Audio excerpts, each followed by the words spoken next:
اعوذ باللہ من الشیطان اللعین الرجیم بسم اللہ الرحمن الرحیم الحمد للہ وکفا وسلام علی عبادہ الذین اصطفیٰ محمد صلی اللہ محمد وعطرتہ الطاہرہ واللعنۃ الدائمۃ علی اہلہا اما بعد فقد قال اللہ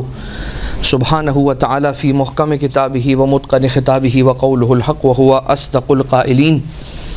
بسم اللہ الرحمن الرحیم بقیۃ اللہ خیر لکم ان کنتم مؤمنین صلوات۔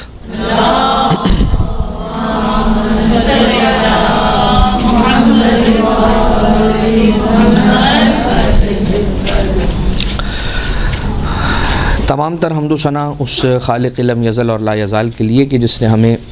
وجود کی نعمت سے مالا مال فرما کے اور نعمت ہدایت اور ہادیان برحق کی جو نعمت عظمیٰ ہے اس سے سرفراز فرمایا،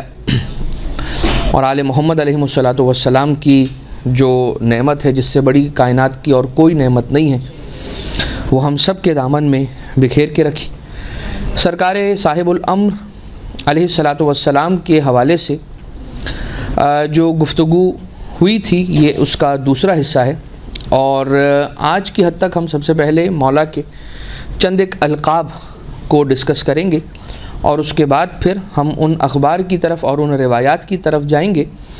کہ جن روایات کے اندر ظہور کی خوشخبری بیان کی گئی ہے، اور ان روایات کا تعلق خواص سے علماء سے ہے، عوام میں علماء سے نہیں، یعنی کہ علماء مسلمین سے نہیں بلکہ علماء مومنین سے ان کا تعلق ہے، ان روایتوں کا کہ جن سے یہ ہم تک پہنچی ہیں۔ اور ہی ساتھ جو پچھلی مرتبہ ہم نے کچھ آیتیں ڈسکس کی تھیں تو چند ایک آیتیں آج بھی ہم آپ کی خدمت میں پیش کریں گے کہ جن کا ڈائریکٹلی مصداق سرکار صاحب الامر علیہ الصلاۃ والسلام بنتے ہیں کہ درود بھیجے محمد وآل محمد۔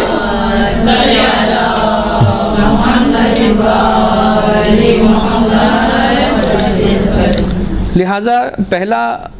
لقب سرکار صاحب الامر علیہ الصلاۃ والسلام کا بقیت اللہ، وہی خدا تعالی نے جسے باقی رکھا ہو یا پروردگار عالم کا باقی رکھا ہوا۔ روایات میں وارد ہوا ہے کہ جب وقت ظہور سرکار امام زمانہ علیہ السلام دیوار کعبہ سے ٹیک لگا کر کھڑے ہوں گے تو مولا کے گرد 313 اصحاب کا مجمع اکٹھا ہوا ہوگا، اور سب سے پہلے امام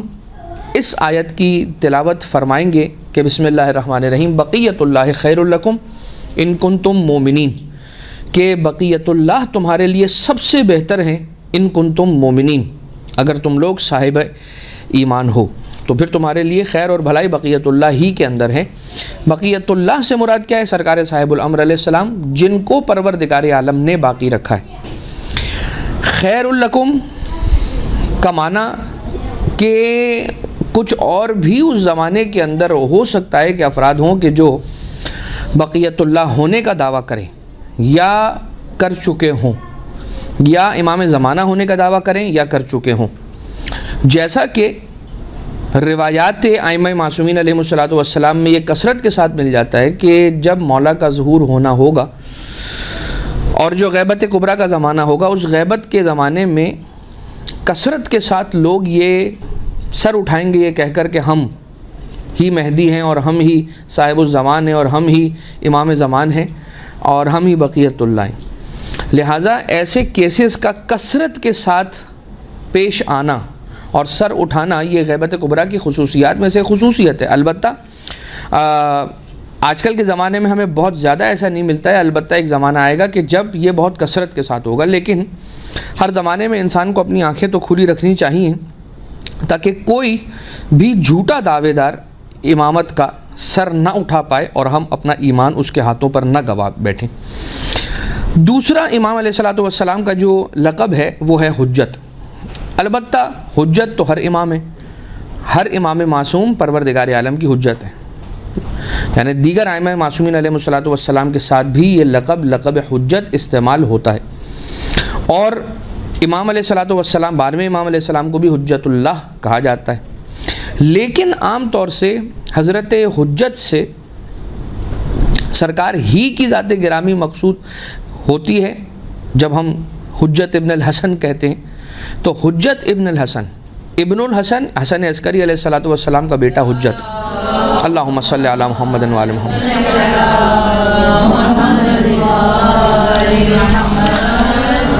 تو عموماً جب بھی حجت کہا جائے گا تو آپ بالحجت، جس طرح سے اعمال شب قدر کے اندر آپ دیکھتے ہیں کہ آیا بھی ہے، روایتوں کے اندر بھی اس طرح سے، تو اس کی وجہ اس سے یہ ثابت ہوتا ہے، یہ ظاہر ہوتا ہے کہ 12ویں امام علیہ السلام کو لقب حجت سے مخاطب کیا جا رہا ہے. تو شاید اس کی ایک وجہ یہ ہو کہ اس کا راز شاید یہ ہو کہ امام علیہ السلام کے ذریعے، حضرت کے ذریعے، صاحب الامر علیہ السلام کے ذریعے پروردگار مادی اور معنوی دونوں اعتبار سے اپنی حجت کو اتمام اور تمام کر دے گا. اور شاید اسی لیے امام زمانہ علیہ الصلوۃ والسلام کی جو انگشتری مبارک ہے اس کا نقش بھی کیا ہے؟ انا حجت اللہ. ٹھیک ہے، تو صاحب الامر علیہ السلام کا ایک لقب ہے بقیت اللہ، ایک لقب ہے حجت، اور امام علیہ الصلوۃ والسلام کے لقب حجت ہونے کی شاید وجہ یہ ہو کہ پروردگار انہی کے ذریعے سے مادی اور معنوی دونوں اعتبار سے حجت کو اپنی تمام کرنے والا ہے. اور پھر اسی سے اس کا بھی لنک ہو سکتا ہے کہ امام علیہ الصلوۃ والسلام کے نقش خاتم کا انا حجت اللہ ہونا، کہ امام علیہ الصلوۃ والسلام کی انگشتری پر انا حجت اللہ کا کندہ ہونا، یہ بھی اس کے رازوں میں سے شاید ایک راز ہو سکتا ہے. اب یہ تیسرا لقب سرکار صاحب الامر علیہ الصلوۃ والسلام کا خلف صالح یا خلف یا خلف صالح، یہ لقب بھی اگر دیکھا جائے تو امام علیہ الصلوۃ والسلام کے بارے میں اکثر ائمہ اطہار علیہم الصلوۃ والسلام کی حدیثوں کے اندر وارد ہوا ہے. اور حقیقت امر یہ ہے کہ امام علیہ السلام تمام انبیاء اور مرسلین کے جانشین ہیں اور ان کے کمالات کے وارث ہیں. خلف کسے کہا جاتا ہے؟ وارث کو کہا جاتا ہے کہ جسے میراث ملی ہو یا جسے میراث دی گئی ہو. اور خلف صالح کیوں کہا جاتا ہے؟ کہ بہترین خلف ہیں اور انہی کا خلف ہونا سزاوار ہے، یعنی یہ حقدار ہیں خلف ہونے کے. کن کے خلف؟ ائمہ کے بھی خلف اور انبیاء کے بھی خلف. ٹھیک ہے، ان کے وارث ہیں. جیسا کہ حدیث مفضل میں یہ وارد ہوا ہے کہ وقت ظہور سرکار علیہ الصلوۃ والسلام دیوار کعبہ سے جب ٹیک لگا کر کھڑے ہوں گے اور فرمائیں گے کہ جو شخص بھی آدم، شیس، نوح، سام، ابراہیم، اسماعیل، موسیٰ، یوشع، شمعون، رسول اکرم صلی اللہ علیہ وآلہ وسلم اور ائمہ طاہرین علیہم السلام، اللہم صلی علی محمد و آل محمد، جو ان تمام ہستیوں کی زیارت کرنا چاہتا ہو وہ آ کے مجھے دیکھ لے کہ میں سب کے کمالات کا وارث ہوں اور سارے انبیاء و اولیاء کا خلف صالح ہوں. یہ خود سرکار صاحب الامر علیہ الصلوۃ والسلام جب تشریف لائیں گے تو یہ ارشاد فرمائیں گے. چوتھا امام علیہ الصلوۃ والسلام کا جو لقب ہے، 12ویں امام کا چوتھا لقب جو ہے وہ شرید کتابوں میں ملتا ہے. شرید کسے کہا جاتا ہے؟ کہ جو بہت دور ہو یا دور افتادہ، دور پایا جانے والا. شرید، شین، را، یا اور دال، شرید. اس لقب کا بہرحال ہم کیا حیثیت رکھتے ہیں، کیا اوقات رکھتے ہیں کہ بتائیں کہ بھئی اس لقب کا شاید یہ راز ہو، شاید یہ راز ہو. ہم حیثیت نہیں رکھتے بتانے کی، کہ شاید البتہ ایک احتمال دیا جا سکتا ہے کہ زمانے نے بے معرفتی کی بنیاد پر کہہ لیجئے، عدم قدر کی وجہ سے کہہ لیجئے، مولا کو سماج سے دور کر دیا ہے زمانے نے. یعنی یہ زمانہ صاحب الامر علیہ الصلوۃ والسلام کی، یہ زمانہ امام زمانہ کی قدر نہیں کرنے والا اور نہیں کرتا. تو پروردگار عالم نے باقی 11 اماموں کو بھیجا اور ہر امام علیہ الصلوۃ والسلام کے ساتھ یہی کیا گیا کہ یا انہیں تلوار سے شہید کر دیا گیا یا انہیں زہر سے شہید کر دیا گیا. جیسا کہ خود ایک حدیث بھی ہے کہ غالباً رسول اکرم صلی اللہ علیہ وآلہ وسلم نے ارشاد فرمایا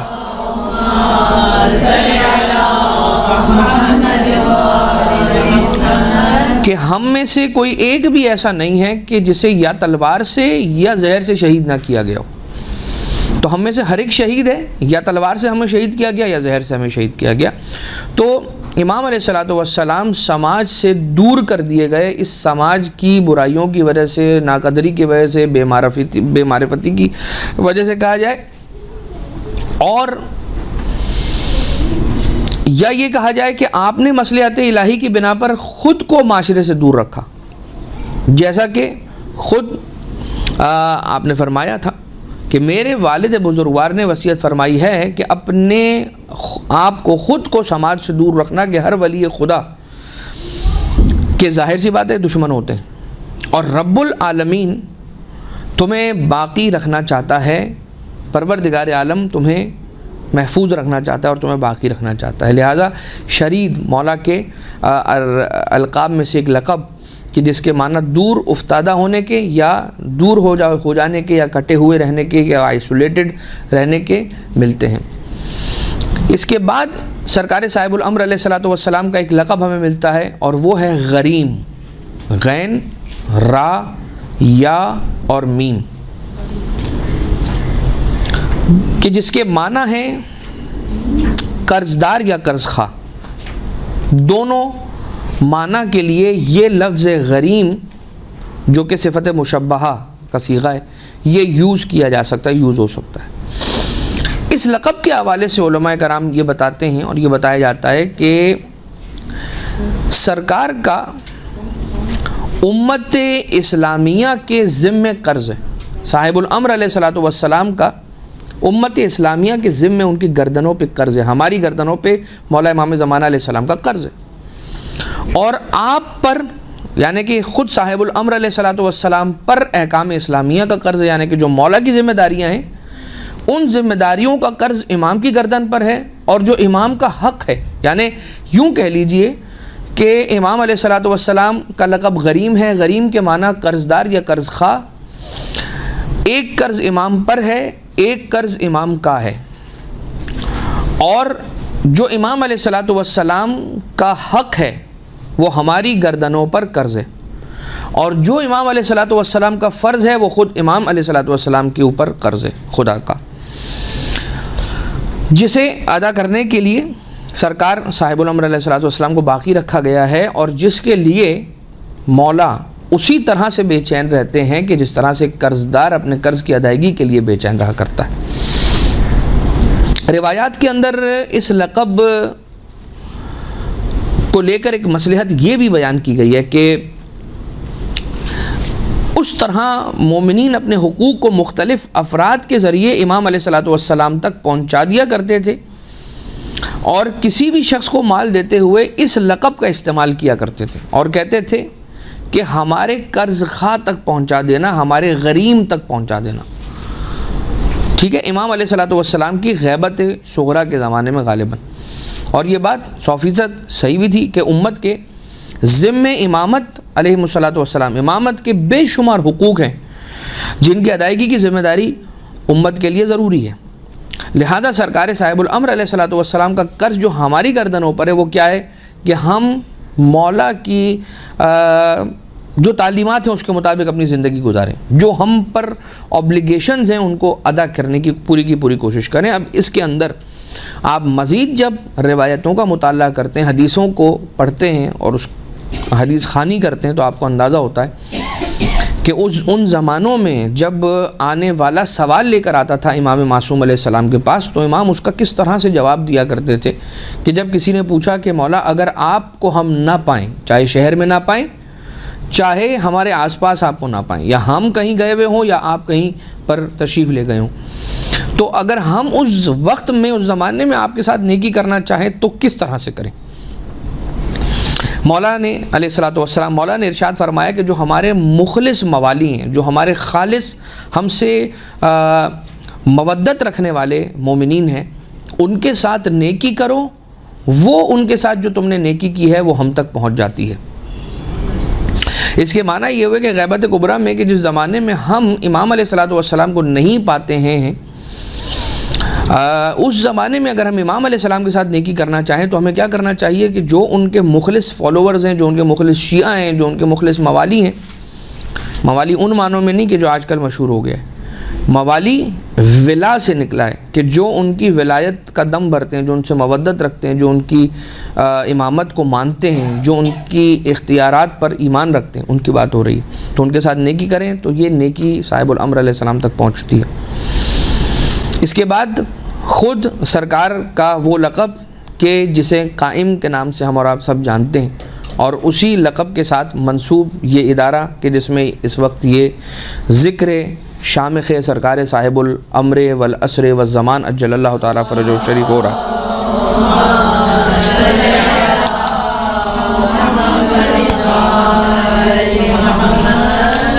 کہ مدرسۃ القائم میں ذکر سرکار قائم علیہ السلام۔ تو یہ جو لقب ہے قائم، اس لقب کا راز کیا کہا جائے؟ اس لقب کے بارے میں جو کتب کے اندر یا روایتوں میں ملتا ہے کہ اس دنیا کی اصلاح کی خاطر جو سب سے آخری قیام کیا جائے گا، جو سب سے آخری پروجیکٹ ہوگا یا سب سے آخری جو ایکٹیویٹی ہوگی، وہ کون کریں گے؟ وہ سرکار صاحب الامر علیہ السلام کریں گے۔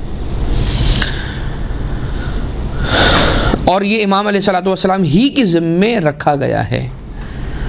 ٹھیک ہے۔ اگر کوئی آ کر اسے انجام دیتا بھی ہے تو وہ نل اینڈ وائڈ ہوگا، ہو نہیں پائے گا، یعنی اسے پروردگار عالم کاؤنٹ نہیں کرے گا۔ ہے کس کی ذمہ داری اور کون کر سکتا ہے؟ سرکار صاحب الامر علیہ السلام، 12ویں امام علیہ السلام کریں گے۔ جیسا کہ کون؟ ابو حمزہ صومالی نے سرکار امام محمد باقر علیہ السلام سے روایت جو کی ہے،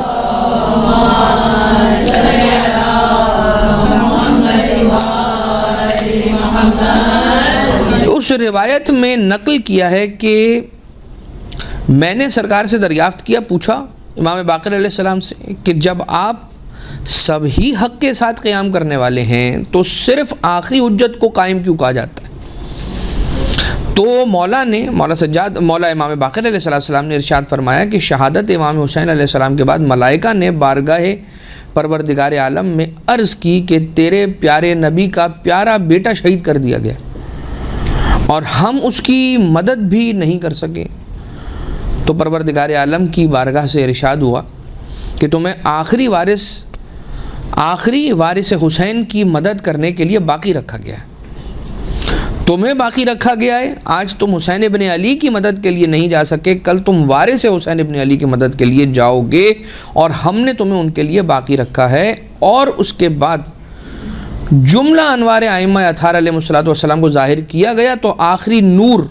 مشغول نماز تھا۔ ارشاد قدرت ہوا پروردگار عالم کی بارگاہ سے کہ یہی قائم ایک دن قیام کرنے والا ہے اور ان کے ذریعے سے دنیا کو عدل و انصاف سے معمور کر دیا جائے گا اور بھر دیا جائے گا۔ لہٰذا ایک وہ روایت بھی ہے کہ جو روایت امام حسین علیہ السلام کی بارگاہ میں ان کی قبر اطہر پر 4000 ملائکہ کا آنا نہیں، امام حسین علیہ السلام کے پاس ان کے سرہانے کی طرف وقت آخر امام حسین علیہ السلام ان 4000 ملائکہ کا آنا، اور جب امام حسین علیہ السلام نے ان کی مدد لینے سے منع کر دیا اور کہا کہ صرف اور صرف مجھے پروردگار عالم ہی کی خواہش ہے، لہٰذا وہ 4000 ملائکہ نے سوال کیا کہ پروردگار کیا ہم واپس آ جائیں؟ جواب دیا کہ اب واپس آنے کی ضرورت نہیں ہے، اب تمہارا یہ کام ہے کہ قیامت تک قبر حسین ابن علی کے گرد بیٹھے رہو اور وہاں پر گریہ و زاری اور آہو بکا کرتے رہو۔ لہذا رونا، گریہ و بکا و آہو زاری یہ کوئی فضول کا بیکار کا کام نہیں ہے۔ پروردگار نے 4000 ملائکہ کو، جن کو امام حسین علیہ السلام کی مدد کا بڑا اشتیاق تھا، خدا کی بارگاہ سے انہیں اجازت ملی نیچے آنے کی، امام حسین علیہ السلام نے کہا کہ مجھے کسی کی مدد نہیں چاہیے، مجھے جس کی رضا چاہیے وہ بس اور بس میرا خدا ہے، اور مجھے کسی سے کچھ نہیں چاہیے۔ تو وہ 4000 فرشتے پوچھتے ہیں ہم کیا کریں؟ تو خدا نے کہا آپ قیامت تک وہاں بیٹھ جاؤ قبر حسین کے پاس اور گریہ کرتے رہو، آنسو بہاتے رہو، اور جو تمہارے گریہ کا طریقہ ملائکہ کا جیسا ہے وہ کرتے رہو۔ اور یہاں پر یہ جو ابھی آپ کی خدمت میں ہم نے لقب قائم سرکار صاحب الامر علیہ السلام کو بیان کیا، اس میں جو ابو حمزہ صومالی کے ذریعے سے امام باقر علیہ السلام کی حدیث ہے، اس میں بھی یہی بیان کیا جا رہا ہے کہ پروردگار عالم نے ملائکہ کو یہ حکم دیا کہ تمہیں بچا لیا گیا ہے۔ کس لیے؟ اب تم ان کی مدد کرو گے کہ جو ان کا وارث ہے، جو ایک دن ظہور فرمائے گا، تم ان کے ساتھ شامل نصرت ہو جاؤ گے اور ان کے لشکر کے اندر شامل رہو گے۔ لہٰذا امام علیہ الصلوۃ والسلام کے جتنے القاب ہیں، ان القاب میں سے اس لقب کے بارے میں خصوصیت کے ساتھ ذکر کیا جاتا ہے اور ذکر کیا گیا ہے کہ جب امام علیہ الصلوۃ والسلام کے اس لقب کا تذکرہ کیا جائے تو انسان چونکہ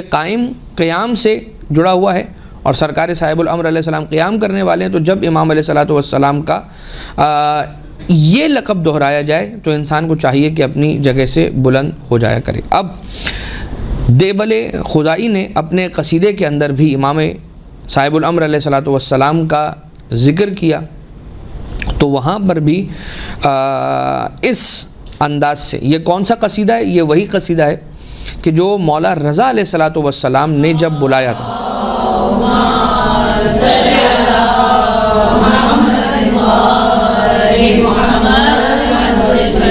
اور ظاہر سی بات ہے کہ آج کی جو شب ہے، جو آنے والی شب ہے، وہ ہمارے اور آپ کے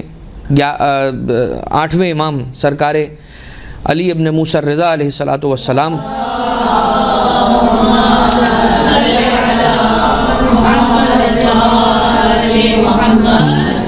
مولا کی ولادت کی شب ہے، اور امام رؤوف ہیں، انیس النفوس ہیں، شمس الشموس ہیں، مدفون بارض طوس ہیں، مغیث الشیعۃ والزوار فی یوم الجزا ہیں۔ مغیث الشیعۃ والزوار فی یوم الجزا کا معنی کیا ہے کہ فریاد رسی کرنے والے ہیں شیعت کی، اپنے شیعوں کی، والزوار اپنے زائروں کی، یوم جزا کے دن اپنے شیعوں کی اور اپنے زائرین کی فریاد رسی کے لیے آنے والے اور پہنچنے والے امام رضا علیہ السلام۔ بہرحال مولا رضا علیہ الصلوۃ والسلام کی فضیلت کا باب، اور اگر یہ کتاب فضل امام الرؤوف اگر کھل جائے تو بات کہاں کی کہاں چلی جائے گی۔ لیکن مولا رضا علیہ الصلوۃ والسلام نے جب دیبل خزائی کو بلایا تھا اور بلوا کر ایک قصیدہ پڑھنے کا کہا تھا، تو علامہ شیخ عبد الرضا ابن محمد نے اپنی کتاب تاجیج نیران الاحزان یا تاجیج و نیران الاحزان فی وفات سلطان خراسان میں یہ نقل کیا ہے کہ جب دیبل خزائی نے اپنے قصیدے میں امام علیہ السلام کا ذکر کیا تو مولا رضا علیہ السلام سرو پا کھڑے ہوئے، اور امام علیہ الصلوۃ والسلام نے اپنا ہاتھ اپنے سر مبارک پر رکھ لیا اور ظہور امام علیہ السلام میں عجلت کی دعا فرمائی، تاجیل ظہور امام زمانہ علیہ السلام کی دعا فرمائی۔ لہٰذا آج جو ہم جب امام زمانہ علیہ السلام کا دعائے توسل میں نام آتا ہے، یا ہم کہیں پر سرکار صاحب الامر علیہ السلام کا نام آتا ہے اور ذکر ہوتا ہے اور ہم اپنی جگہ سے کھڑے ہو جاتے ہیں، تو ہم جو سر پہ ہاتھ رکھتے ہیں اور اپنے سر کو جھکا لیتے ہیں اور یہ کہتے ہیں عجل اللہ تعالیٰ فرجہ الشریف، تو یہ سرکار مولا رضا علیہ الصلوۃ والسلام کی سنت ہے کہ جسے ہم ادا کر رہے ہوتے ہیں۔ اور اب اس کا کیا مقصد ہے، کیا مقصد نہیں ہے، البتہ اتنا ضرور ہے کہ شاید ہو سکتا ہے کہ یہ پریکٹس کروائی جا رہی ہو کہ جب امام علیہ السلام کا نام آئے تم فوراً کھڑے ہو جاؤ، تاکہ تمہاری عادت ہو کہ جب کل کو سرکار صاحب الامر علیہ السلام کا ظہور ہو جائے تو تم بیٹھے نہ رہ جاؤ، فوراً ان کی طرف لپکنے کے لیے اپنی جگہ سے کھڑے ہو جاؤ، اور جہاں کہیں پر بھی وہ ہوں اس کی خبر پا کر ان کی بارگاہ میں پہنچنے کی فکر میں اور دوڑ میں لگ جاؤ۔ لہذا قائم۔ اب آ جائیے مولا کا ایک اور لقب، اور وہ ہے مہدی، اور سرکار صاحب الامر علیہ الصلوۃ والسلام کا مہدی جو لقب ہے، اس لقب کا ذکر روایات رسول گرامی قدر میں بھی کثرت کے ساتھ پایا جاتا ہے، اور اسی لیے تمام عالم اسلام میں عام طور سے مولا کے اسی لقب کو دہرایا جاتا ہے اور مولا کو اسی لقب سے پہچانا جاتا ہے۔ یعنی امام زمانہ علیہ السلام کو مسلمانوں کے یہاں پہ یعنی اہل سنت مسلک کے اندر بھی یہ مہدی کا لقب جو زیادہ مشہور ہے پورے عالم اسلام کے اندر۔ تو کیوں ہے؟ اس کی وجہ یہ ہے کہ رسول اکرم صلی اللہ علیہ وآلہ وسلم کی حدیثوں کے اندر یہ لقب پایا جاتا ہے۔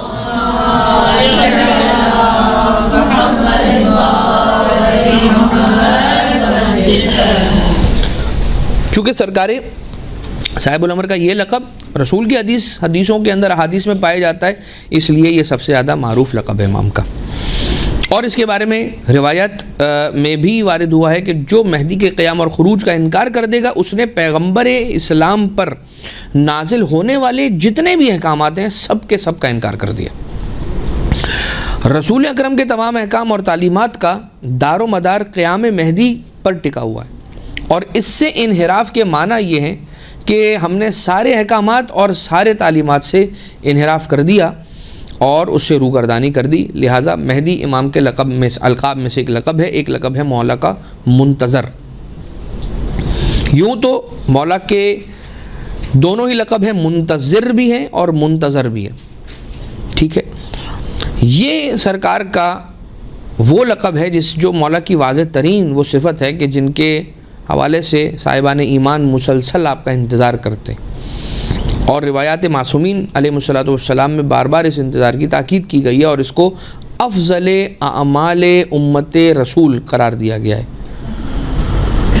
یہ بات واضح رہنی چاہیے کہ انتظار کے افضل اعمال ہونے کے معنی یہ ہیں کہ انتظار ظاہر سی بات ہے ایک عمل ہے، انتظار خود عمل ہے،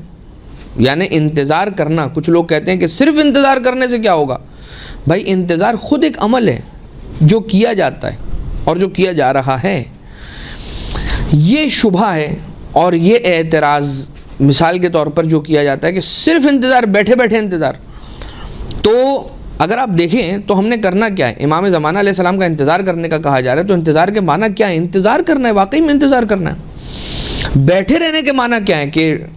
انتظار کرنے کا معنی ہے کہ آج سے نماز، روزہ، حج، زکوٰۃ سب بند، صرف انتظار کریں گے، بس اب بیٹھے رہیں گے اور امام زمانہ کا انتظار۔ یہ تو نہیں کہا جا رہا۔ جو ہم پر شریعت کی پابندیاں ہیں اور جو شریعت کا فریم ورک ہے اس کے اندر ہمیں رہتے ہوئے انتظار کرنا ہے، تو آبویسلی ہمیں جو کام کرنے ہیں وہ تو واجب ہیں۔ وہ تو اگر نہیں بھی کہا جا رہا اور صرف انتظار کہا جا رہا ہے تو وہ تو انڈرسٹوڈ ہے کہ بھائی نماز انتظار کے ساتھ ساتھ نماز ہے، تو یہ تحصیل حاصل ہوتا ہے۔ کنفیوژن کا باعث بنتا ہے جب یہ کہا جاتا ہے کہ صرف انتظار، ٹھیک ہے۔ اچھا، اب مثال کے طور پر کسی مجلس میں ذاکر کا انتظار کرنے والا جب ذاکر کا انتظار کرتا ہے تو جب ذاکر آ جاتا ہے تو وہ انتظار ختم ہو جاتا ہے۔ پیش امام کا انتظار کرنے والا تیاری کر چکا ہوتا ہے، اپنی ساری بیٹھا ہوا ہوتا ہے اور وضو وغیرہ کر کے وہاں پر مصلی پر بیٹھ جاتا ہے مسجد کے اندر اور انتظار کر رہا ہوتا ہے۔ جیسے ہی پیش امام آتے ہیں وہ نماز پڑھا دیتے ہیں۔ اسی طرح سے انتظار کے اندر دو خوبیاں پائی جاتی ہیں، اور ایک یہ ہے کہ انتظار اعتبار کی دلیل ہے۔ انتظار کیا ہے؟ اعتبار کی دلیل ہے کہ انسان کو جس کا اعتبار ہوتا ہے اسی کا وہ انتظار بھی کرتا ہے، اور جب اعتبار ختم ہو جاتا ہے تو انتظار ختم ہو جاتا ہے۔ انتظار امام علیہ الصلوۃ والسلام کی تاکید کس بارے میں؟ اس بارے میں کہ ان کے جو ظہور کا اعتبار ہے وہ باقی ہے، یعنی کہ اگر میں ان کے ظہور پر ایمان رکھتا ہوں کہ مولا کا ایک دن ظہور ہوگا تو میں انتظار کرتا ہوا نظر آؤں گا آپ کو، اور میں کہوں گا کہ میں منتظر ہوں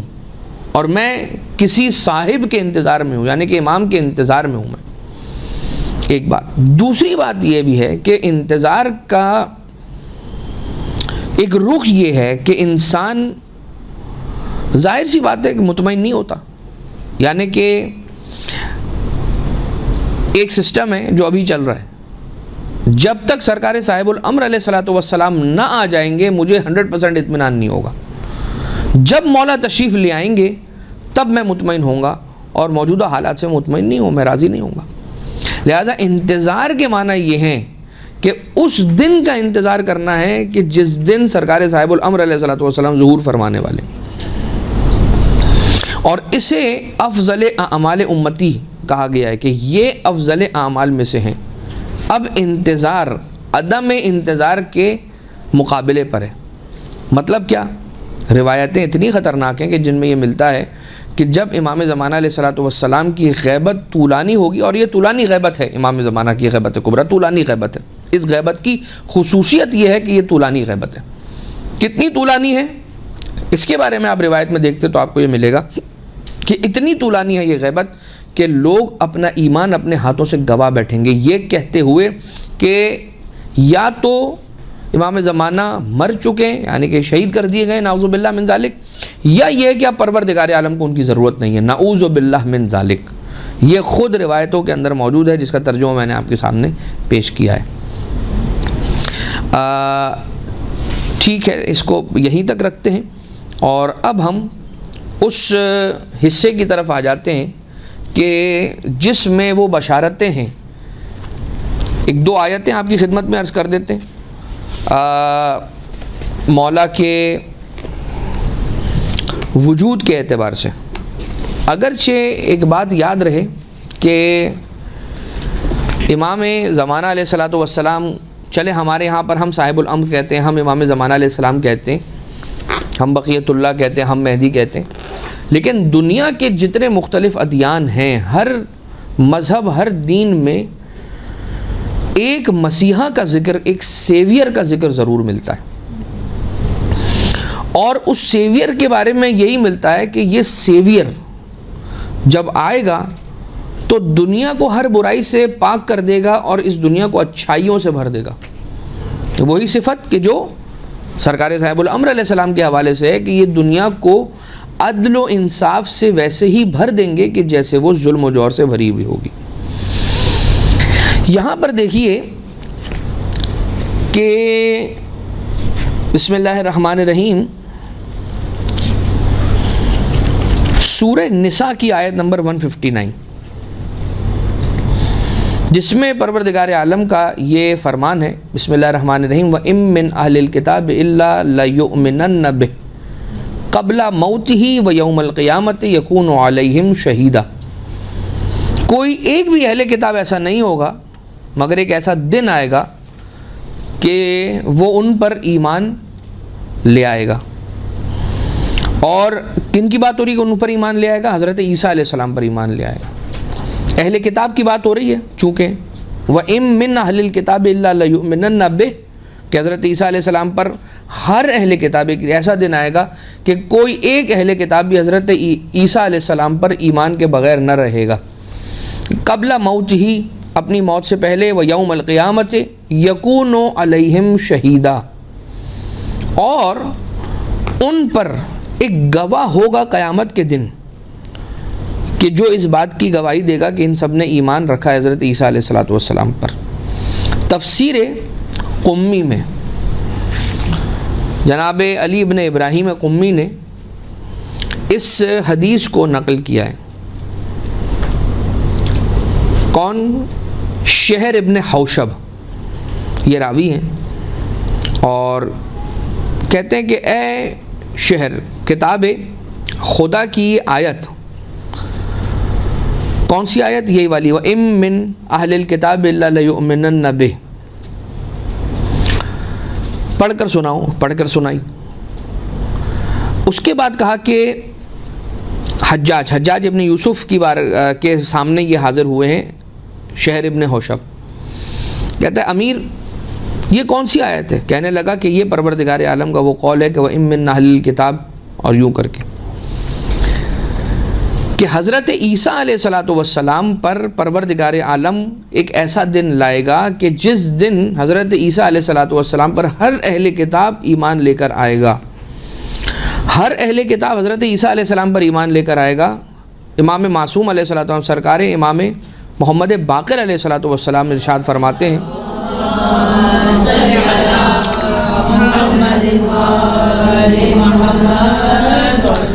مولا ارشاد فرماتے ہیں کہ اس دن کے جس دن ہر اہل کتاب حضرت عیسیٰ علیہ السلام پر ایمان لے کر آئے گا، حضرت عیسیٰ علیہ السلام اس دن ہمارے آل سے آنے والے مہدی سرکار صاحب الامر یعنی کہ امام حجت علیہ السلام کے پیچھے نماز پڑھیں گے، اور اس کے نتیجے میں جتنے اہل کتاب ہیں وہ سارے کے سارے سرکار صاحب الامر علیہ السلام کی اطاعت کے اندر داخل ہو جائیں گے۔ لہٰذا یہ آیت جو سورہ نساء کی 159 آیت ہے، یہ بھی ظہور کی طرف بھی اشارہ کرتی ہے، اور حضرت عیسیٰ علیہ السلام کے ذریعے سے ان کے جتنے ماننے والے وہ سارے کے سارے صاحب الامر علیہ السلام پر بھی ایمان رکھنے والوں میں شامل ہو جائیں گے اس دن جس دن حضرت عیسیٰ علیہ السلام مولا کے پیچھے نماز پڑھیں گے ان کے ظہور کے بعد۔ اس کے بعد ایک آیت ہے سورہ اعراف کی، اگین 159، سورہ نساء کی بھی 159 آیت ہے اور سورہ اعراف کی بھی 159 نمبر کی آیت ہے، اور اس کے اندر کیا ہے کہ وَمِن قوم موسیٰ أُمَّةٌ يَهْدُونَ بِالْحَقِّ وَبِهِ يَعْدِلُونَ، کہ قوم موسیٰ میں سے گروہ ہوگا، ایک ایسی امت ہوگی کہ جو حق کی رہنمائی کرے گی اور حق کی عدالت کو قرار دے گی۔ روضۃ الواعظین نامی کتاب کے اندر امام جعفر صادق علیہ السلام کی حدیث ہے۔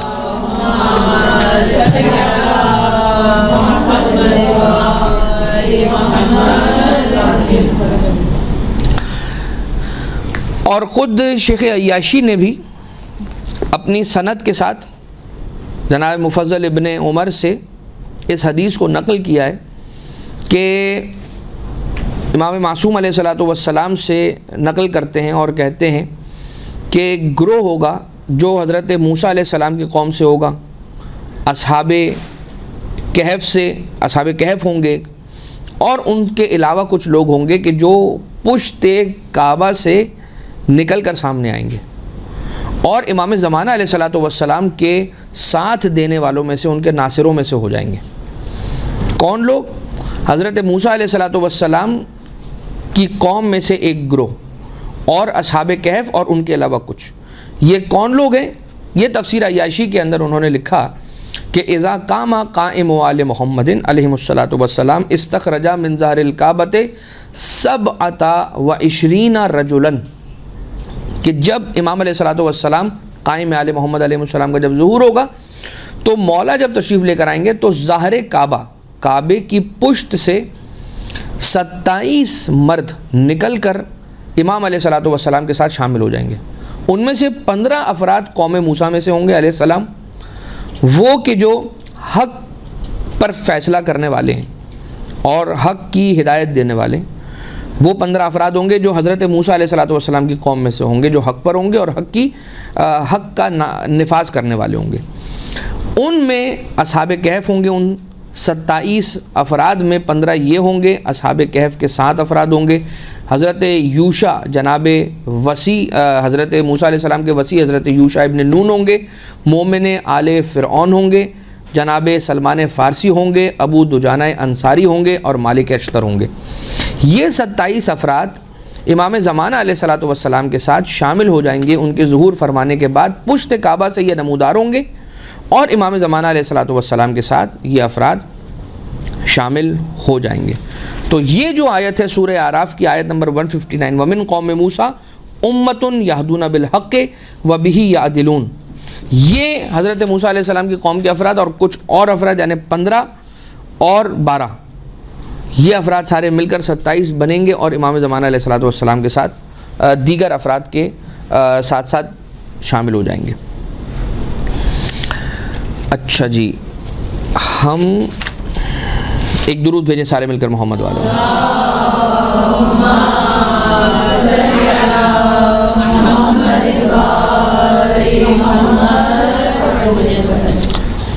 اب ذرا یہ دیکھیے کہ سورہ توبہ آیت نمبر 34،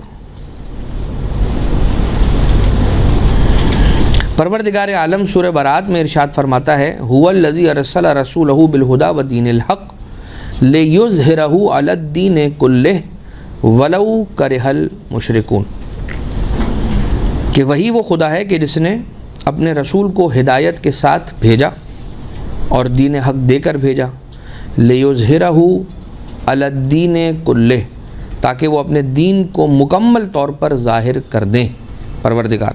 ولو کرہ المشرکون، چاہے مشرکوں کو کتنا ہی برا کیوں نہ لگے، پروردگار عالم نے یہ طے کیا ہے کہ وہ اپنے دین کو مکمل طور پر اپنے بندوں پہ ظاہر کر دیں۔ محمد ابن عباس سرکار امیر المومنین علیہ السلام سے نقل کرتے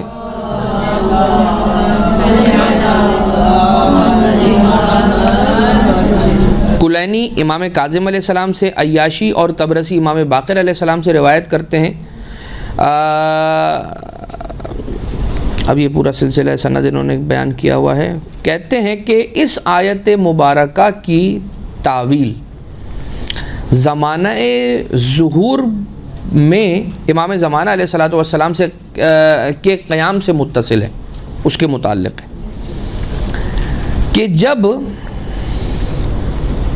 زمین پر ایک بھی کافر باقی نہیں رہے گا، ایک بھی ملحد باقی نہیں رہے گا، اور صرف اس زمین پر توحید پرست، ایمان رکھنے والے اور اسلام پر باقی رہنے والے افراد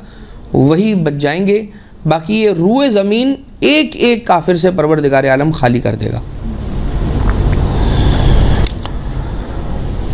ابو بصیر روایت کرتے ہیں سرکار امام جعفر صادق علیہ الصلوۃ والسلام سے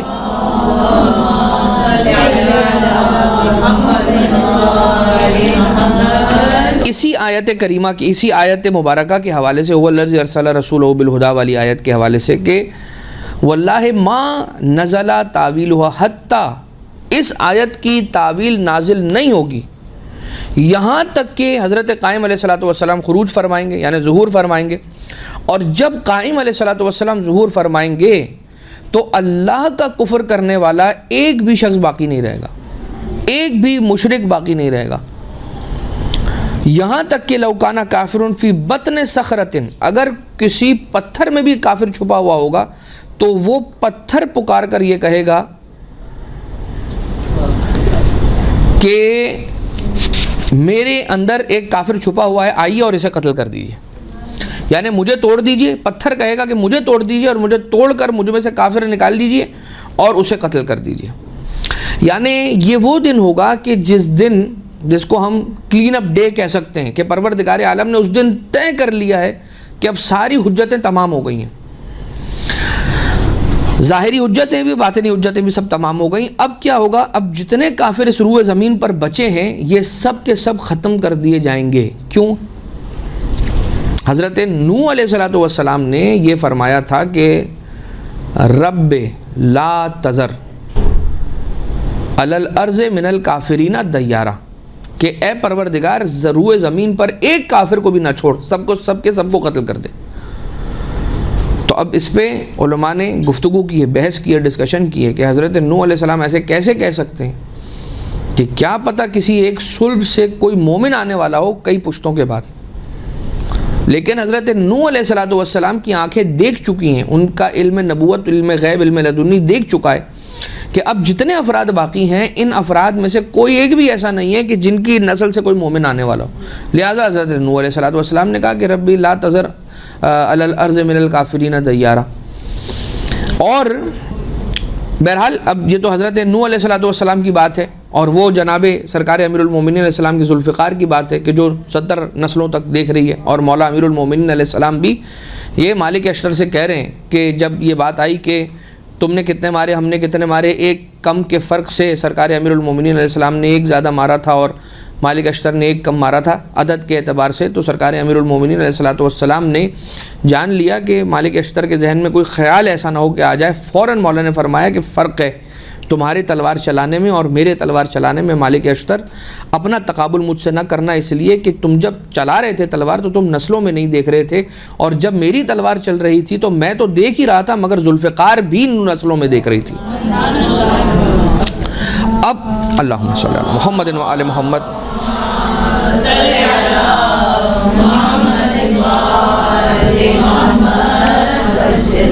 تو اسی طرح سے سرکار صاحب الامر علیہ الصلوۃ والسلام کا ظہور بھی اس وقت تک نہیں ہوگا، جو علماء کرام نے بیان کیا ہے، جو ملتا ہے کہ جب تک کافر اور منافق نسلوں میں کوئی ایک مومن بھی اگر باقی ہے تو وہ دنیا میں آ جائے گا، اور مومن نسلوں میں جتنا کوئی کافر ہے وہ بھی اس دنیا میں آ جائے گا۔ جب یہ سارے کے سارے اس دنیا میں آ جائیں گے تو پھر اس کے بعد سرکار صاحب الامر علیہ السلام جب ظہور فرمائیں گے تو کافروں کی طرف دین کو عرض کریں گے، اسلام کو پیش کریں گے، اور جو اسلام کو قبول کر لے گا، یہ ہم نے غالباً پچھلے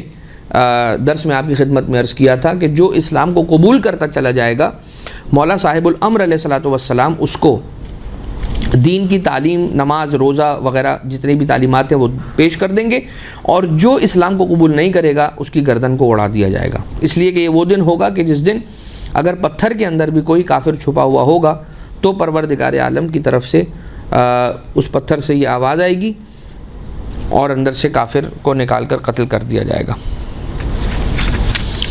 اسی کے ساتھ ساتھ اب ہم آ جاتے ہیں، یوں تو بہت ساری آیتیں ہیں کہ جس کے اندر سرکار صاحب الامر علیہ الصلوۃ والسلام کے ظہور کے اعتبار سے اور امام علیہ الصلوۃ والسلام کی تشریف آوری کے اعتبار سے بات ہے۔ ہم دو ایک حدیثوں کو آپ کی خدمت میں یوں پیش کر دیتے ہیں کہ جن روایتوں کے اندر ظہور امام زمانہ علیہ الصلوۃ والسلام کی بشارت آئی ہے، اس اعتبار سے کہ رسول اکرم کتاب روضۃ الکافی میں، فضائل شاذان ابن جبرائیل قمی میں یہ روایت موجود ہے۔ نجم الثاقب جو غیبت کی کتابوں میں سے ایک کتاب ہے نجم الثاقب، ان کی اس کتاب کے اندر فضل ابن شاذان نشاپوری سے، مفضل ابن عمر سے، جناب جابر جوفی سے ایک روایت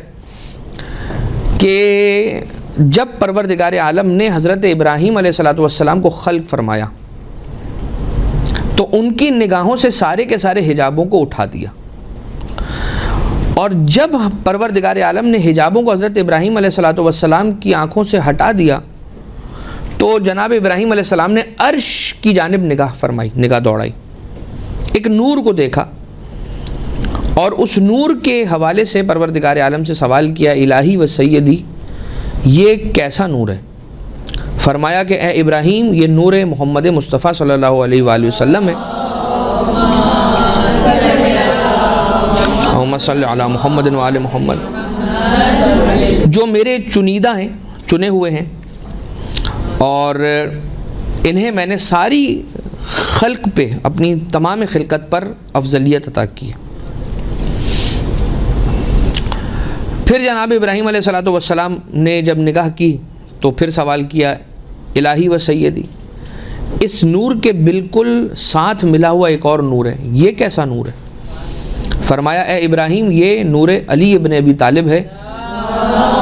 علیہ الصلوۃ والسلام۔ اللہم صلی علی محمد وآل محمد، کہ جو میرے دین کی نصرت کرنے والا ہے، مدد کرنے والا ہے۔ پھر حضرت ابراہیم علیہ الصلوۃ والسلام نے دیکھا اور فرمایا کہ اے پروردگار، اے الہی و سیدی ان دو انوار کے ساتھ ایک اور نور بھی دیکھتا ہوں میں۔ تو فرمایا کہ یہ نور فاطمہ زہرا سلام اللہ علیہا، اللہم صلی علی محمد وآل محمد۔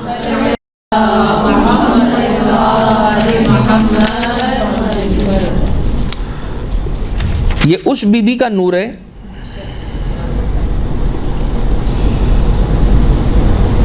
کہ جو اپنے بابا اور اپنے شوہر کے بعد اپنے چاہنے والوں کو آتش جہنم سے بچانے والی ہے، سلام اللہ علیہ۔ پھر حضرت ابراہیم علیہ السلام کہتے ہیں الہی و سیدی میں اور دو نور بھی دیکھ رہا ہوں، یہ دو نور ان تین انوار کے بالکل ساتھ جڑے ہوئے ہیں، یہ کون سے دو نور ہیں؟ فرمایا کہ اے ابراہیم یہ دو نور، نور حسن و حسین علیہ السلام ہے کہ جو اپنے پدر، جد اور مادر علیہ الصلوۃ والسلام،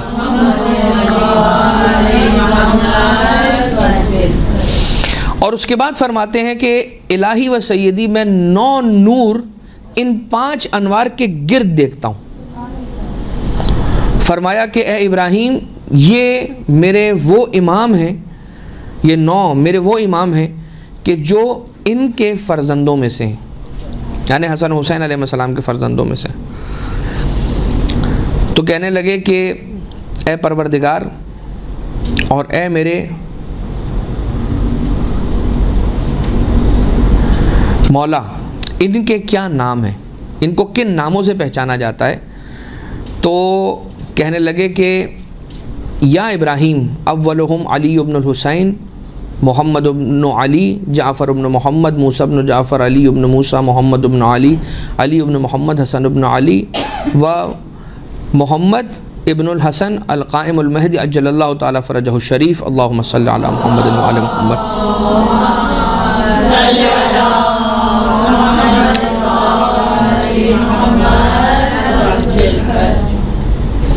اور اس کے بعد حضرت ابراہیم علیہ السلام نے پھر کہا کہ میں انوار دیکھتا ہوں کہ جو ان 9 نور اور ان 9 نوروں کے اندر جو اس دائرے کے اندر 5 نور، تو 5 انوار کے گرد 9 نوروں کا دائرہ، اور ان 9 انوار کے دائرے کے گرد بہت بڑے بڑے دائرے اور بہت زیادہ ایسے دائرے بنے ہوئے ہیں کہ جو پھیلے ہوئے ہیں۔ یہ کون ہیں؟ کہا کہ یہ ان افراد کے انوار ہیں کہ جو ان ہستیوں سے محبت رکھنے والے ہیں اور ان کے شیعہ ہیں اور ان کے دوستان ہیں، ان سے محبت رکھنے والے ان کے شیعہ ہیں۔ ان کے شیعوں کو اور ان کے دوستوں کو اے پروردگار کس چیز کے ذریعے سے پہچانا جاتا ہے؟ تو جواب آیا کہ انہیں 51 رکعت نمازوں کے ذریعے سے پہچانا جاتا ہے، بآواز بلند بسم اللہ الرحمن الرحیم پڑھنے کے ذریعے سے پہچانا جاتا ہے، رکوع کے پہلے قنوت پڑھنے کے ذریعے سے پہچانا جاتا ہے، سجدہ شکر کرنے کے ذریعے سے پہچانا جاتا ہے، اور اپنی انگوٹھی کو سیدھے ہاتھ میں، دائیں ہاتھ میں پہننے کے ذریعے سے پہچانا جاتا ہے۔ ابراہیم یہ کہتے ہیں کہ پروردگارہ مجھے بھی ان شیعوں میں قرار فرما۔ حضرت ابراہیم علیہ السلام یہ فرماتے ہیں، اور پھر پروردگار عالم نے اس آیت کو نازل فرمایا کہ وَإِنَّ مِن شِيعَتِهِ لَإِبْرَاهِيمَ إِذَا جَاءَ رَبُّهُ بِقَلْبٍ سلیم، کہ یقیناً ان کے شیعوں میں سے یقیناً ابراہیم علیہ السلام بھی ہیں کہ جو قلب سلیم کے ساتھ تشریف لے کر آئے۔ تو جو مفضل ابن شاذان کی روایت ہے اس کے اندر مفضل یہ کہتے ہیں کہ مولا ہمارے لیے ایک روایت فرمائیے، نہیں، حضرت ابراہیم علیہ السلام نے، مفضل ابن شاذان نے یہ روایت فرمائی، یہ روایت بیان کی، اور اس کے بعد مفضل نے یہ کہا کہ جب حضرت ابراہیم علیہ السلام کو اپنا وقت آخر محسوس ہوا تو انہوں نے اس حدیث شریف کو دہرایا اپنے اصحاب کے سامنے، اور اس کے بعد سجدے میں گئے، اور اسی سجدے کی حالت میں ان کی روح پرواز کر گئی اور وہ اس دنیا سے رخصت ہو گئے، ان کی روح قبض ہو گئی۔ اور اسی طرح سے اور بھی افراد ہیں کہ جن کے بارے میں یہ ملتا ہے کہ سرکار یعنی ائمہ اطہار علیہ السلام کے نام، ان کے محبوں کے نام، اور پھر اپنا ذکر اس میں سے شمار کروانا پروردگار عالم سے ریکویسٹ کر کے، اور اس کے بعد پھر یہ حدیث پڑھنے کے بعد حضرت ابراہیم علیہ السلام کا سجدے میں سر رکھ کر اپنی جانی پروردگار عالم کے سپرد کر دینا، یہ اس بات کی دلیل ہے کہ حضرت ابراہیم علیہ السلام صرف آل محمد علیہ السلام سے محبت رکھنے والوں میں سے نہیں، بلکہ اس بات کا اشتیاق کرنے والے ہیں کہ پروردگار مجھے ان آل محمد علیہ السلام کے شیعوں میں سے قرار فرما۔ لہٰذا اپنے مقام کو پہچانیے، اور پروردگار عالم کا ہم جتنا شکر ادا کریں اتنا کم ہے۔ اب یہاں پر پیچھے مولا رضا علیہ السلام کا ذکر آیا تھا، میری ذہن سے نکل گیا، مجھے ایک بات اور آپ کی خدمت میں عرض کرنی تھی۔ چونکہ مولا رضا علیہ السلام امام رؤوف علیہ السلام کی آج شب ولادت ہے، جو آئندہ شب ہے، جو اب آنے ہی لگی ہے چند ہی ساعتوں کے اندر۔ ایک شخص ہند سے چلا، ہندوستان سے چلا، کس تلاش میں، کیوں آیا ہند سے؟ یہ سوچ کر، یہ سنا تھا اس نے، کسی نے اسے یہ بتلایا کہ تم جانتے ہو کہ جو اس دنیا کے بقا کا سبب ہے وہ اس دنیا میں موجود ہے؟ کہا کہ نہیں، میں نہیں جانتا۔ کہا کون ہے یہ؟ کہا وہ ہر زمانے کا امام ہوتا ہے کہ جو سبب بقائے کائنات ہوتا ہے، ارض و سما ہوتا ہے۔ کہا اچھا، کیا اگر میں ان سے ملنا چاہوں تو مل سکوں گا؟ کہا بالکل مل سکو گے۔ کہا کہاں ہوتے ہیں؟ کہا وہ خراسان میں ہوتے ہیں۔ اور مولا رضا علیہ السلام کے بارے میں کہا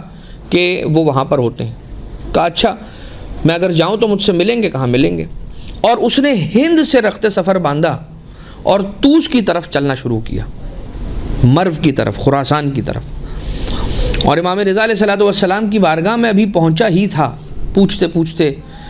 میں تو بات کو مختصر کر رہا ہوں، پوچھتے امام علیہ السلام کی بارگاہ میں پہنچا، اور جیسے اس نے سلام کیا تو امام علیہ السلام نے جواب سلام دے کر ہندی زبان میں اس سے کلام کرنا شروع کر دیا۔ اب یہ وہاں سے جو چلا تھا تو اپنے ذہن میں یہ بات لے کے چلا تھا کہ مجھے اپنی بیٹی کی شادی کرنی ہے، تو اس کے لیے مجھے 300 دینار چاہیے، یا 300 درہم دینار میں سے بھی جو بڑا ڈینومینیشن ہوتا ہے کرنسی کا، وہ تو 300 درہم چاہیے یا 300 دینار چاہیے مجھے لینے، اور میں ان سے کہوں گا کہ مجھے دیں۔ لیکن جیسے ہی پہنچا تو سلام کا جواب ملنے کے بعد امام علیہ السلام نے اس سے کلامی زبان میں اپنی زبان میں کرنا شروع کر دیا، ہندی زبان میں. تو اب وہ کیا دلیل امامت ان سے مانگتا؟ اسے تو خود بغیر مانگے، بن مانگے ہی دلیل امامت مل گئی. تو امام علیہ السلام نے ایک مرتبہ اپنے غلام سے یا اپنے صحابی سے کہا، جاؤ اور جا کر اندر میرے مصلی کے نیچے جو کچھ رکھا ہے وہ جا کر لے آؤ. وہ صحابی یا وہ غلام گیا اور جانے کے بعد امام علیہ السلام کے مصلی کے نیچے دیکھا تو کچھ رقم پڑی ہوئی تھی، رقم موجود تھی. وہ رقم لا کے امام علیہ السلام کو دی. وہ رقم اس نے اس آنے والے ہندی شخص کو دیتے ہوئے یہ فرمایا، امام علیہ السلام نے، مولانا نے ارشاد فرمایا کہ یہ وہ رقم ہے کہ جس کا تم ارادہ کر کے اپنے وطن سے چل کر میرے پاس آئے ہو. ملنے کے لیے امام سے آیا ہے، چاہتا ہے امام سے مل کر دلیل امامت مانگنا، اور اس کے بعد کہتا ہے کہ میں تھوڑے سے پیسے بھی امام سے مانگ لوں گا. اور امام علیہ السلام نے کچھ رقم بھی دی، امام علیہ السلام نے کچھ کنگن بھی دیے یا کچھ گوشوارے، دو میں سے کوئی ایک چیز، اور کہا کہ اچھے سے اپنی بیٹی کی شادی کرنا، پروردگار اس کے نصیب اچھے فرمائے. اور یہ کہنے کے بعد امام علیہ السلام نے اس کے لیے شربت منگوایا اور اس کے لیے شربت مہیا فرمایا. اس نے شربت پیا، اور پھر یہ ہوا کہ وہ امام علیہ السلام سے اذن رخصت طلب کر کے جانے لگا. جیسے ہی وہ امام علیہ السلام کی بارگاہ سے اٹھ کے جانے لگا تو امام علیہ السلام نے اسے روکا اور اسے کہا کہ جو تم سوچ کر آئے تھے وہ اپنا خیال اور اپنی نیت میرے سامنے ظاہر نہیں کرو گے. کچھ اس کے ذہن میں اعتراضات تھے، وہ اعتراضات اس نے پیش کیے تھے. اب یہ پورا مقالہ ہے جو امام رضا علیہ السلام کی حیات طیبہ میں خصوصیت کے ساتھ عیون اخبار رضا میں، عیون و اخبار رضا نامی کتاب کے اندر آپ کو مل جائے گی. پوری کنورزیشن امام علیہ السلام کی بہار الانوار میں بھی موجود ہے. تو وہ گفتگو کرنے کے بعد یہ سارا ایپیسوڈ جب ہو گیا مکمل تو یہ جانے لگا. امام علیہ السلام نے روکا اور کہا کہ وہ جو تم نے ارادہ کیا تھا وہ مجھ سے شیئر نہیں کرو گے، مجھے بتاؤ گے نہیں؟ تو کہا کہ مولا مجھے شرم آتی ہے کہ جب آپ سے دلیل مجھے مل گئی ہے تو اس کے بعد میں کسی دلیل کا کیسے سوال کروں. اور امام علیہ السلام نے اس کے بعد اپنے دست اقدس کو زمین پر پھیرا، اور جہاں جہاں سے امام علیہ السلام کا دست نازنین گزرتا چلا جاتا تھا وہاں سے ریت ہٹتی چلی آتی تھی اور نیچے سے جواہرات نکل کر باہر آنے لگتے تھے. اللہم صلی علی محمد و آل محمد.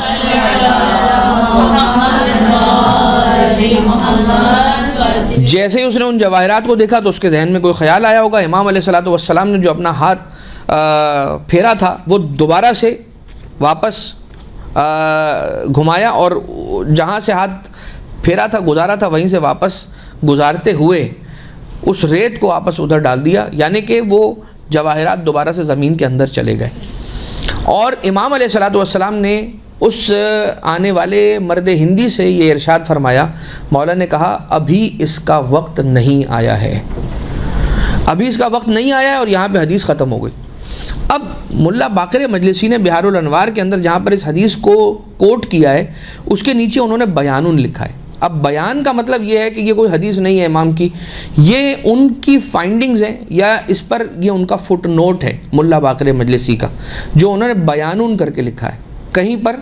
اقولو کر کے علماء کرام اپنی کتاب کے اندر روایت بیان کرتے ہیں، اور روایت بیان کرنے کے بعد انہیں جو سمجھ میں آتا ہے وہ کہتے ہیں اقولو، میں یہ کہتا ہوں. تو یہاں پر ملا باقر مجلسی نے روایت کو کوٹ کیا. روایت کوٹ کرنے کے بعد انہوں نے نیچے لکھا بیانن کر کے کہ امام رضا علیہ السلام کا یہ فرمانا کہ ابھی اس کا وقت نہیں آیا ہے شاید اس بات کی طرف اشارہ ہو کہ جب مہدی علیہ السلام تشریف لے کر آئیں گے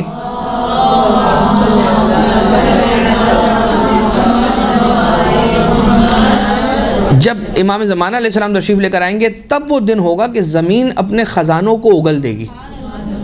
اس سے پہلے یہ کام ہونے والا نہیں ہے. یہ تو میں نے تمہیں دلیل امامت کے طور پر جو تم نے چاہا تھا وہ تمہیں دکھلا دیا، لیکن تم یہ کہو کہ اس میں سے میں تمہیں کچھ دے دوں تو یہ نہیں ہو سکتا. یہ تو اس وقت ہوگا کہ جب امام یعنی کہ سرکار صاحب الامر علیہ السلام جب تشریف لے آئیں گے. تو مولا صاحب الامر صاحب زمان علیہ السلام کی غیبت کے اندر انسان کو کس طرح کی زندگی گزارنا چاہیے، بہرحال یہ ایک پورا ایک انڈیپینڈنٹ ایک مستقل ٹاپک ہے کہ جس پر گفتگو کی جا سکتی ہے کہ غیبت کبرائے امام زمانہ علیہ الصلوۃ والسلام میں مومنین اور مومنات کی ذمہ داریاں، یہ اس پر ایک مفصل بحث گفتگو ہو سکتی ہے، لیکن اگر اس کو چیدہ اس کو بلٹ پوائنٹس کے طور پر بیان کرنا چاہیں تو اتنا کہ سب سے پہلے اپنے واجبات کا خیال کہ جو ہم پر شریعت کے ذریعے سے پروردگار نے واجب کیا ہے، ان واجبات کی ادائیگی یہ ہماری ذمہ داری ہے کہ ہم زمانہ غیبت کے اندر ان ذمہ داریوں کو ادا کریں کہ جو پروردگار عالم نے ہم پر ائمہ اطہار انبیاء کرام علیہ السلام کے ذریعے سے عائد فرمائی ہیں۔ دوسرا یہ کہ گناہوں سے پرہیز کرنا، تیسرا یہ کہ جو مومنین ہیں ان کا خیال رکھنا، خاص طور سے وہ مومنین جو مفلس ہیں، جو پریشان حال ہیں، جو آل محمد علیہ الصلوۃ والسلام کی مودت رکھنے والے ہیں، ان کی امامت کا دم بھرنے والے ہیں، ان کی ولایت پر ایمان رکھنے والے افراد ہیں، ان کی کسی طرح سے خبرگیری رکھنا اور ان کے احوال سے انسان کو واقف رہنا، یہ وہ والا ویسٹرن کلچر نہیں ہونا چاہیے کہ وہ اپنے گھر میں خوش ہیں ہم اپنے گھر میں خوش ہیں۔ ہاں، ہونا ایسا ہی چاہیے کہ وہ اپنے گھر میں خوش ہوں ہم اپنے گھر میں خوش ہوں، لیکن جب ملیں تو ایک دوسرے کی احوال پرسی ضرور اس اعتبار سے کریں کہ ہمیں یہ پتہ چل جائے کہ اگر وہ کسی مشکل میں ہے تو ہم اس کی کس طرح سے مدد کر سکتے ہیں۔ اور انسان کے لیے جتنا ممکن ہو اپنے مومن بہن بھائیوں کی مدد کرنا بہت بڑی نیکی کا باعث ہے زمانہ غیبت کبریٰ میں۔ خود یہ آپ دیکھیے کہ امام خود رسالت مآب ہوں، مولا کائنات علیہ السلام ہوں، کہ جو یہ کہتے ہیں کہ جو کسی بھوکے کو کھانا کھلائے، مولا امام امیر المومنین علیہ السلام فرماتے ہیں جو کسی بھوکے کو کھانا کھلائے۔ امام علیہ الصلوۃ والسلام کی سادگی، ائمہ اطہار علیہ الصلوۃ والسلام کا مصائب کو برداشت کرنا ایسا رہا ہے اپنے زمانے کے اندر کہ حدیث سننے والا اگر صرف مولا امیر المومنین علیہ السلام ہی کی حدیث کو سن لیتا تو اس کو چاہیے تھا کہ جا کے مولا کائنات علیہ السلام کے گھر پر پہنچتا اور کہتا کہ مولا آپ کے ہاں بھی تو فاقہ ہے، کئی دنوں سے حسن و حسین نے کھانا نہیں کھایا ہے۔ تو وہ علی جو یہ کہہ رہا ہے کہ جو کسی فاقہ کش کو کھانا کھلائے، جو کسی بھوکے کو کھانا کھلائے، وہ یہ نہیں سوچ رہا کہ جو اسی بھوکے کو کھانا کھلائے تو اسے کیا اجر ملے گا۔ اسی طرح سے کہ جس طرح سے جو کسی یتیم کا خیال کرے، رسول فرما رہے جو کسی یتیم کا خیال کرے وہ جنت میں میرے ساتھ ایسے ہوگا، تو جو کسی یتیم کا خیال کرے وہ جنت میں رسول کے ساتھ ایسے ہو، اور جو اسی یتیم کا خیال کرے، رسول اکرم ہی کا خیال کرے، ابو طالب علیہ السلام، وہ رسول کے ساتھ ایسے نہیں ہوگا۔ اور پھر اپنے امام سے اپنا رابطہ ہمیشہ مضبوط رکھنے کی کوشش کریں، اس اعتبار سے کہ اپنی ہر مشکل میں امام کو یاد رکھیں۔ بہت سارے پرابلمز ہوتے ہیں ہمیں، مگر ہم سب کو یاد کر لیتے ہیں، کانٹیکٹ لسٹ کے اندر جتنے افراد ہیں ان سب کو فون گھما لیتے ہیں، بھول جاتے ہیں تو اپنے زمانے کے مولا اور آقا کو بھول جاتے ہیں کہ ان کی بارگاہ میں عرضی نہیں ڈالتے اور ان کی بارگاہ میں التجا نہیں کرتے اور نہیں کہتے کہ مولا میں اس مشکل میں ہوں، آپ کے ذریعے سے میری مشکل حل ہوگی۔ اور زیارتوں کی تلاوت کرنا، قرآن کریم کی تلاوت کر کے سرکار صاحب الامر علیہ السلام کی طرف ہدیہ کرنا، درود کی تسبیح کی تلاوت کرنا، زیارت آل یاسین، دعائے عہد، زیارت جامعہ، جتنے بھی یہ اعمال ہیں ان کو انجام دینا کہ جن کے ذریعے سے ہم اپنے مولا و آقا سے قریب ہوں۔ امام علیہ الصلوۃ والسلام کی سلامتی کی نیت سے صدقہ ادا کرنا، اور اپنی ہر خوشی اور ہر غم کے اندر امام زمانہ علیہ الصلوۃ والسلام کو اپنی زندگی کے اندر سب سے زیادہ اٹر امپورٹنس امام زمانہ علیہ الصلوۃ والسلام کو دینا۔ بس آخر میں دعائے سلامتی امام زمانہ علیہ السلام کی تلاوت کریں گے، اور اسی پر ہمارا یہ درس اور وہ عنوان صاحب الامر علیہ السلام جو مکمل ہو ہی نہیں سکتا، کچھ چند ایک عرائض ہی ہم نے آپ کی خدمت میں عرض کیے ہیں، دعا امام زمانہ پر ان کا اختتام کرتے ہیں۔ بسم اللہ الرحمن الرحیم۔ اللہم کل ولیک الحجۃ ابن الحسن صلواتک علیہ وعلی آبائہ فی ہذہ الساعہ وفی کل ساعہ ولیا وحافظا وقائدا وناصرا ودليلا وعينا حتى تسكنه أرضك طوعا وتمتعه فيها طويلا. صلوات اللهم صل على محمد وآل محمد.